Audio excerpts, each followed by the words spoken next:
adalah kalau saya bayar pajak, saya dapat apa dari pemerintah? Itu kan itu intinya. Apakah representasi saya di dalam mengakses kebijakan publik itu akan saya peroleh setelah saya bayar pajak? Kan ada prinsip no taxation without representation.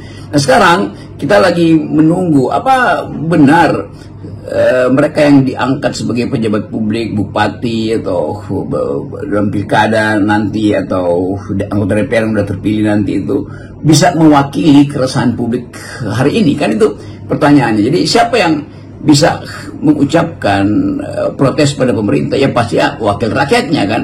Tapi kalau wakil rakyat itu sebagian besar dikuasai oleh faksi pemerintah di DPR, di Dewan Perwakilan, ya tentu ini nggak akan didengar. Karena itu aktivitas semacam petisi atau gerakan untuk menentang PPN 12% itu real gerakan demokrasi akar bawah, kan begitu cara kita melihatnya tuh.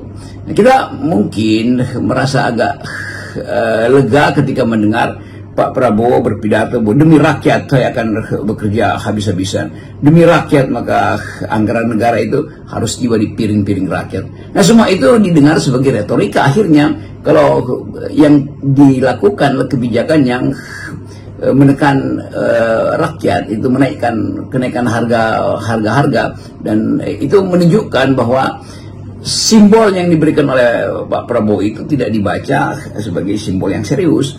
Kan PPN itu selalu jadi kalkulasi yang mesti dicari pembebanannya pada siapa, pada konsumen melalui harga, pada apa lagi.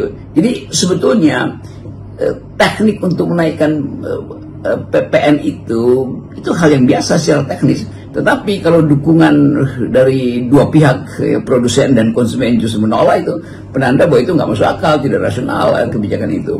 Jadi dasar dari rasionalitas dari hukum pajak itu bukan pada hukumnya, tetapi pada kemampuan untuk membayar pajak, kemampuan untuk yang kemampuan itu dasarnya adalah kehidupan sosial kita sedang produktif atau tidak, kan hanya itu intinya.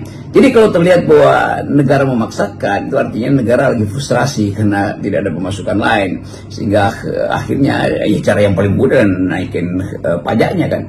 Kelihatannya itu yang akan jadi dilema di dalam politik setelah Pak Prabowo mungkin kembali dari luar negeri nanti. Kebijakan pemerintah menaikkan pajak pertambahan nilai ini, kalau saya baca studinya dari LPM UI, yang memang yang akan sangat terbebani itu adalah rakyat miskin. Memang ini pukul rata, tapi ini karena ini di bagian konsumsi begitu ya.